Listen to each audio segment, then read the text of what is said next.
Fasting is often reduced to a number, 12 hours, 16 hours, 24 hours, but the body does not respond to time alone. It responds to metabolic thresholds.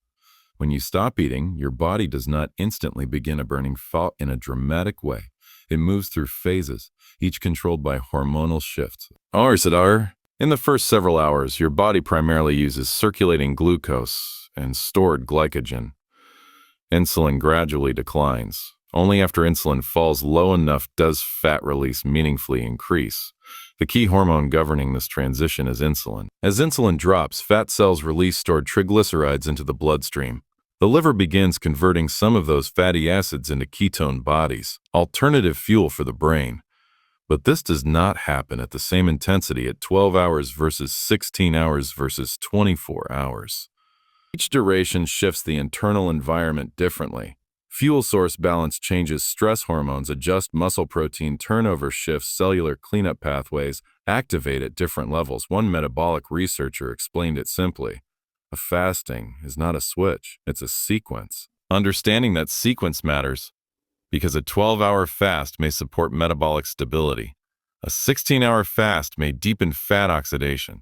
A 24-hour fast begins influencing stress hormones and cellular recycling in more pronounced ways. But longer does not automatically mean better. The effects depend on context, sleep, muscle mass, stress levels, insulin sensitivity, and overall energy balance. To understand the difference, we have to examine what actually changes at each time point. And the first meaningful metabolic transition begins around the 12-hour mark. At roughly 10-12 hours without food, your body is entering its first meaningful metabolic transition. During the earlier phase of fasting, most energy still comes from stored glycogen, the carbohydrate reserve held primarily in the liver and muscles. By the 12-hour mark, liver glycogen stores begin to decline significantly. As glycogen drops, insulin levels fall further, glucagon rises, fat release from adipose tissue increases, the liver starts shifting from glucose supply toward greater fat oxidation. However, this stage is still relatively moderate. Ketone production may begin rising slightly, but it is usually not dominant yet.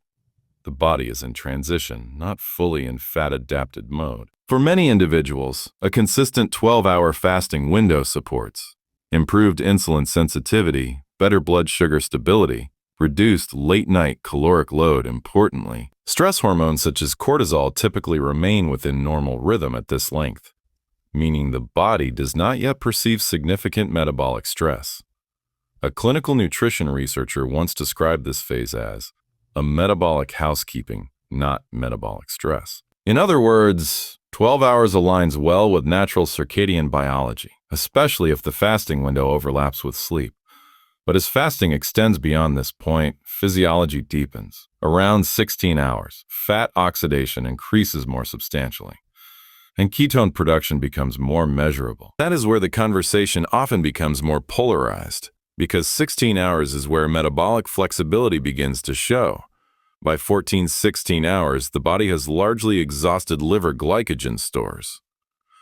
Insulin levels are lower and remain low for longer stretches. In response, adipose tissue releases more fatty acids into circulation, and the liver increases production of ketone bodies.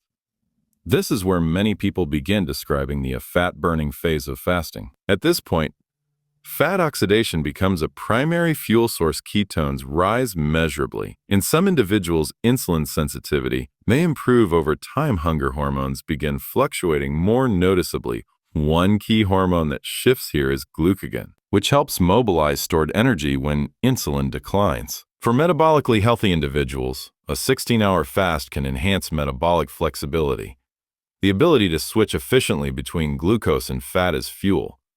However, this stage is more physiologically demanding than 12 hours.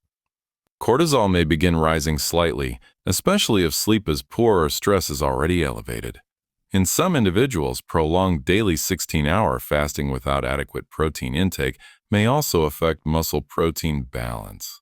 A metabolic clinician once summarized it this way: 16 hours deepens fat use, but it also demands recovery. This is why context matters. For someone with stable sleep, adequate protein intake, and strength training, 16 hours may be well tolerated. For someone already stressed, underslept, or undernourished, it may increase physiological strain. But when fasting extends toward 24 hours, the internal environment shifts again. Because beyond 20 hours, the body is not just burning fat, it is activating survival pathways. And that changes the conversation entirely. When fasting approaches 24 hours, the metabolic environment changes more noticeably. Glycogen stores are depleted. Insulin remains low. Fat oxidation is dominant. Ketone production increases substantially in many individuals. But this stage is not simply a more fat burning. It is a deeper survival state. The body begins elevating counter-regulatory hormones such as cortisol and adrenaline to maintain blood glucose and energy availability. For some individuals, this produces mental clarity. For others, it increases irritability or sleep disruption. One biological process often discussed at this length is autophagy, the cellular recycling pathway that helps remove damaged components. While human data is complex and varies, longer fasting windows appear to stimulate autophagy-related signaling more strongly than shorter fasts. However, there is an important trade-off. As fasting lengthens, muscle protein breakdown may increase thyroid hormone activity, may shift sleep quality, may decline. If cortisol rises too high, energy availability for high-intensity activity decreases. A metabolic physician once described it carefully. 24 hours changes the tone of the body. It's no longer just metabolic flexibility, it's resource conservation. This does not mean 24-hour fasting is harmful. It means it is physiologically stronger.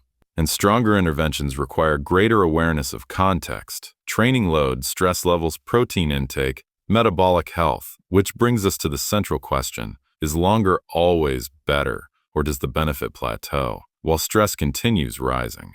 Because the truth about fasting length is not about which number is superior.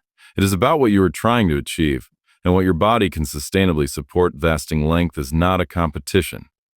It is a tool, and like any tool, its value depends on context. A consistent 12-hour fast often aligns naturally with circadian rhythm. It supports insulin sensitivity, stabilizes appetite, and allows overnight fat oxidation without significantly increasing stress hormones. For many people, this is sustainable. A 16-hour fast deepens fat utilization and improves metabolic flexibility. It can help some individuals reduce caloric intake naturally and stabilize blood sugar, especially when paired with strength training and adequate protein. But it requires recovery, sleep, and proper nutrition to avoid unintended muscle loss or hormonal strain. A 24-hour fast shifts the body into a more pronounced conservation state. Ketones rise higher, autophagy signaling increases, but stress hormones also elevate. For some, this may offer periodic metabolic reset. For others, repeated long fasts may impair sleep, increase cortisol, or reduce training performance. The truth is not that one duration is universally superior. It is that different lengths serve different purposes. Metabolic stability, fat oxidation, appetite control, cellular cleanup, caloric reduction. A longevity researcher once summarized it carefully. The best fasting protocol is the one that improves your markers without increasing your stress load, because fasting is not just about how long you avoid food. It is about what your body experiences during that time. Energy balance, hormonal tone, sleep quality, muscle preservation, psychological sustainability. Longer fasting does not automatically equal greater health. What matters is whether the duration enhances metabolic flexibility without pushing the body into chronic stress. And that shifts the focus away from chasing numbers toward asking a better question: is this fasting length improving my physiology or quietly straining? That answer determines whether fasting becomes a metabolic advantage or simply another stressor the body must adapt to.